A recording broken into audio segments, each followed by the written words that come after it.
hold on. I need to remember the first line. Here we go. Take the savage-born infant to the surroundings of civilization and he will grow to possess a civilized language and habitat. Captain Richard H. Pratt, 1879, 1867. They came to the land we called Wasdonde, declared it a civilization worth rising from the ashes.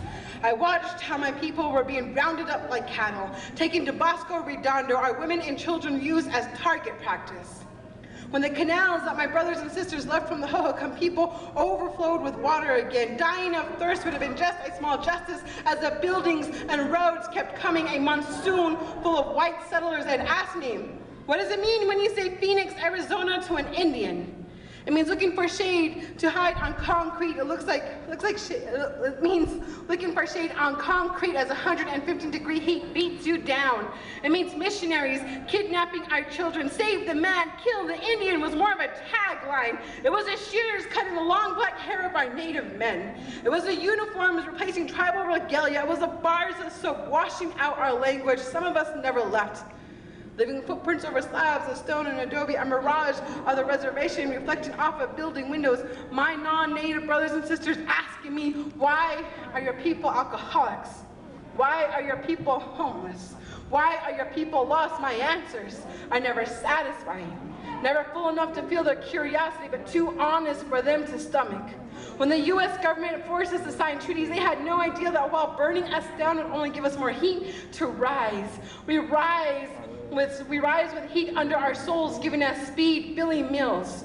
We rise with poison grace, Maria Tallsheaf. We rise with thunder and our batch, Jacoby Ellsbury. We rise to the silver screen, Irene Bedard, Graham Greene, West Duty. We rise to the stars of back, John Harrington. We rise to the bestsellers list, Leslie Mormon, Silica, Lucy Tubby Hanzo, Sherman Alexie. We rise from these ashes just like any phoenix. Thank you. Woo!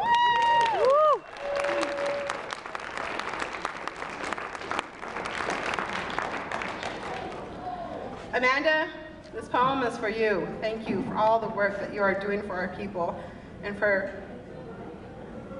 doing everything, letting people know that we are still here and that we are people and that this is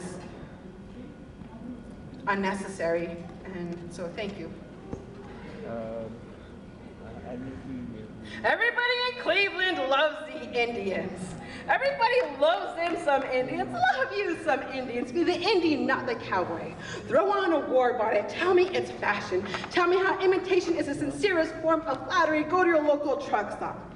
Buy some dream catchers made from China. Hang them on the rearview mirrors of your Jeep Grand Cherokees, your Pontiacs, your Winnebagos, and as you drive down I-40, your vehicle will catch a dream's roadkill by manifest destiny. All the while your radio chimes, this land is your land, this land is my land.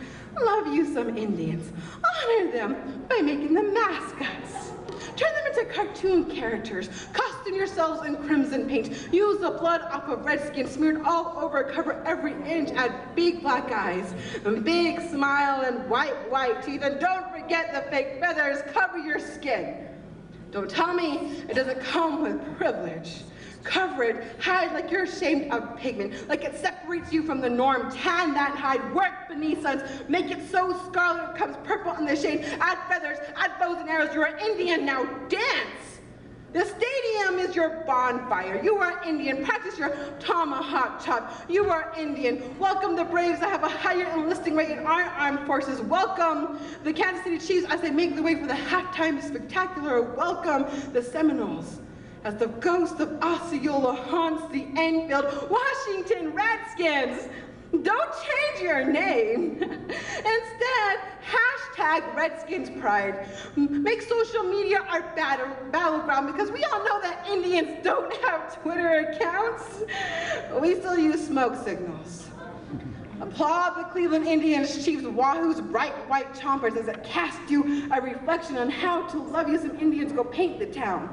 Double coat over history. Whitewash the red bricks of the reservation. Let's have Indian days in our schools. Use November to teach our students the turkey dance with colored construction headdresses and teepees. Now go home.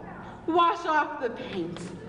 Go back to thinking that you honored your team. Go back to thinking that you honored the Indian. We are only costumes. Go back to thinking that you only find us in Disney and Western films. Go back to thinking that we only